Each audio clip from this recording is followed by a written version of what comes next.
मुहद्दिस इब्न जौज़ी रहमतुल्लाह अलैह फरमाते हैं, मेरे शहर का एक मालदार शख्स था तो एक बड़ी नागन खरीद के लाया। नागन सोने का अंडा देती थी नागन, और अंडा सोने का अंडा देती थी। उसके बाल बच्चों ने भी, एक ही बेटा था, बीवी थी, उन्होंने कहा अब्बा ये नागन है, इसका काम दसना है, तो तू ख्याल कर। क्या कहा था हज़रत सुल्तान बाहू ने? खारे खूह कदी मिठे नहीं थींदे, भावें सै मना गुड़ पाइए ते सप्पां दे पुत कदी मिठ नहीं थींदे, भावें चूलियां दूध पियाइए, इसकी फितरत में डसना है। तो ये डसेगी, बात खत्म हो गई। का नहीं, सोने का अंडा देती है। रख लिया घर में।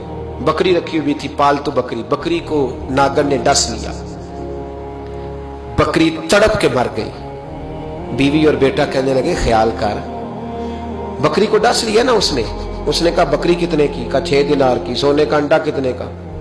50,000 दिनार का। तो कहने लगा छोड़ो, अंडा तो मिल रहा है ना, अगरचे नागन है, अंडा तो आ रहा है ना। कुछ दिनों के बाद घर में घोड़ा रखा था, घोड़े को डस लिया, तड़प के मरा घोड़ा।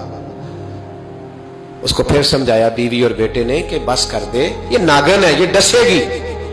उसने कहा घोड़ा कितने का? 20 दिनार का। तो अंडा कितने का? 50,000 दिनार का। तो छोड़ो, घोड़ा मरने तो नया ले आएंगे। अल्लाहु अकबर। एक नौकर घर में रखा था जानवरों को चारा डालने को। अचानक उसने चारा जो उठाया तो अंदर वो नागन बैठी थी। उसने हाथ पे डसा, गरीब ने चीखें मारी, चीखें। पर गरीबों की चीखें लोगों को सुनाई नहीं ना देती। गरीबों की चीखें लोग दरवाजे बंद कर लेते। लोगों ने इसलिए काले शीशे लगाए हैं कारों को कि गरीबों की चीखें ना दिखाई दे ना सुनाई दे। नागन ने डसा, चीखने लगा नौकर, लेकिन गरीब का खून भी सस्ता होता है ना, उसका सारा वजूद जहर से फट गया। लेकिन मालिक को तरस न आया, कहने लगा नया मुलाजम आ जाएगा। अब बीवी और बेटे ने पैरों में बैठ के समझाया कि बस कर दे, इसको छोड़ दे कहीं या मार डाल, ये नागन है। उसने कहा पागल हो गए हो, कभी सोने का अंडा देखा है? सोने का अंडा देती है। वक्त गुजरने लगा, चंद महीने सुकून के गुजरे, लोग बात भूल गए। एक दिन सवेरे सवेरे कमरे से मां के रोने की आवाज आई, और जब अम्मा चीखी, कामन दौड़ा तो कहने लगी ले तेरे सोने के अंडे बच गए। और वो देख मेरे बेटे को डस के बिस्तर से उतर गई है। वो देख मेरा इकलौता बेटा।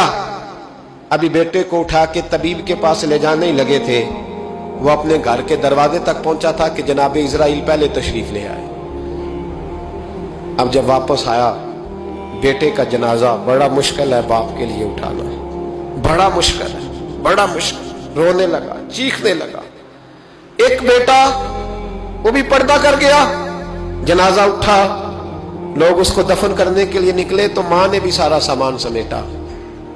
मां ने भी वापस आके कहने लगा तू कहां जा रही है? कहने लगी इस वेड़े में, इस सहन में मेरे बेटे की मौत हुई, यहां सोने के अंडे बचे पर मेरा बेटा नहीं बचा। मैंने उस आंगन को क्या करना है जिसमें सोना तो पड़ा हो पर बेटा मां पुकारने वाला हो ही कोई ना। मेरी तो सारी आरज़ुएं उजड़ गई, तेरे लालच ने हर चीज तबाह कर दी। कहने लगा मैं इसे मार डालूंगा, निकाल दूंगा। कब क्या फायदा? तो खत्म हो गई बात। देख कदरा कुछ कदर न जाती, कीती खूब तसल्ली हूं, दुनियादार पुजारी जर दे, कुत्तियां दे गल टल्ली हूं, अब क्या फायदा? बीबी निकली तो शख्स चौक में आया, डंडा लिया, नागन को मारा। और इब्न जौज़ी फरमाते हैं वो पागलों की जिंदगी बसर करता था।